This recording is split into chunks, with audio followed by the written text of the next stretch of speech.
What better way to begin 2018 than by looking at what Souls-like games will be coming out? So let me show you the 5 games that are on my radar and should be on yours if you're a big Soulsborne fan and looking for more of that kind of content. Number 1 is the truest entry on this list, as it's really more of a continuation of the Soulsborne franchise than it is just a Souls-like. Made by the creators of Dark Souls, Shadows Die Twice, which actually probably isn't the name of the game, is the first game to be on the lookout for. While all we have is a teaser, and it's not good to get too hyped off of just a teaser, this comes directly from Software, so it's safe to assume a pretty high quality product. And we also know FromSoft is working on a game that will meet the expectations of Souls fans, and this looks like it could very well be it. We don't know a lot about it, but we can tell that it will have a pretty dark mood, and it looks like a medieval, Eastern, maybe Japanese setting. If you want to see more, go check out my teaser breakdown. I expect From to release some more information on the game sometime soon, as they have said to be on the lookout for new information in the coming months. Shadows Die Twice could very well be a proper Souls-style game, and such a game coming from the creators of Dark Souls themselves assuredly deserves the attention of Souls fans. At number 2, next up is Bandai Namco's attempt to hold on to the Souls' popularity through their game Code Vein.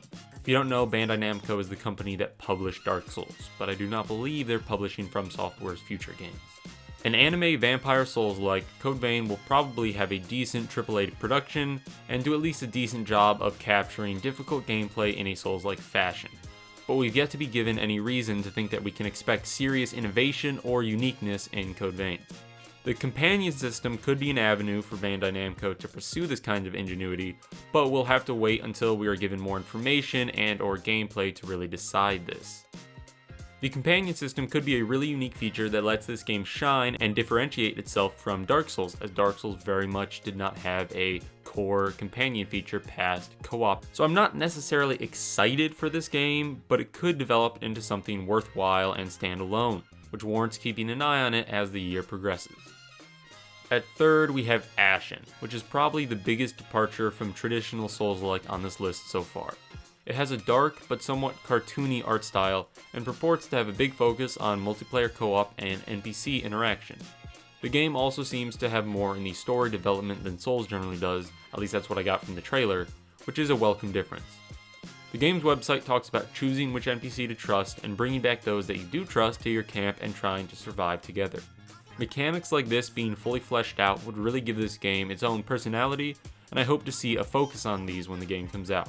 The game looks like it does a great job of creating a gloomy, mysterious atmosphere, which juxtaposes nicely with the aforementioned cartoony art style.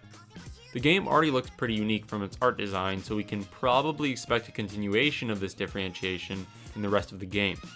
A Souls-like that innovates and stands on its own merits is essentially the ideal of this quote-unquote genre, and Ashen being a candidate of this makes it very worthy of being kept on the radar. Now, the last 2 games I want to talk about aren't really Souls-like in any way, shape, or form. However, I think that Souls players could very well find them pretty enjoyable, and they share quite a few similarities to the genre of Souls-like, so I thought it made sense to add them. Also, there aren't a lot of other proper Souls-like that are very noteworthy. That said, let's talk about number 4, Monster Hunter World, the first entry in the series to have a proper, large Western release. Unfortunately, it looks like it'll be on consoles first and won't come to PC until later, but the game still looks great. As the name implies, it's largely about hunting monsters, which includes a complex system of preparation of supplies and tools and weapons. There are varied, fantastical settings and what looks like to be wide-ranged combat situations and movement choices. The game is releasing soon, this January, so we'll quickly be able to see how it holds up. Unfortunately, I wasn't able to play any of the beta, so I can only make comments from the trailers, but it looks like if you're able to get past the initial overwhelmingness of all the manageable features, a worthwhile and quality experience awaits. If the gameplay is even half decent, the game's art design and varied locations should allow a good time to be had, and that makes it worth looking out for. Lastly, we have a remake of an old classic, Shadow of the Colossus. The original is amazingly acclaimed and has a third-person action-adventure game with a focus on fighting bosses with medieval setting weapons. I hope it's understandable why this got an inclusion in the video. The new remake is supposed to faithfully recreate the original, with the only changes being the graphics and visuals departments. Developers have said that they've recreated most of the assets from the ground up to really solidify the quality. And the lack of change to the actual gameplay and design of the game means that the remake should recapture the original's magic to a fairly strong extent and bring this classic game to a new generation. The game is expansive, yet completely devoid of enemies except for the bosses. The sprawling vistas are looking pretty amazing in the trailer videos, and I don't want to go into too much more detail as the less you know the better when starting the game, in my opinion. And there are also a plethora of reviews already as the game came out over 10 years ago, so you should be able to decide pretty well if it's worth it to keep this game in mind. So heading into 2018, that is my list. There are surely other great games in other genres that should be kept on your radar, like Red Dead Redemption 2 for example, but these are what I've seen as the top contenders for satisfying that soul's itch. Thanks for watching and have a swaggy day.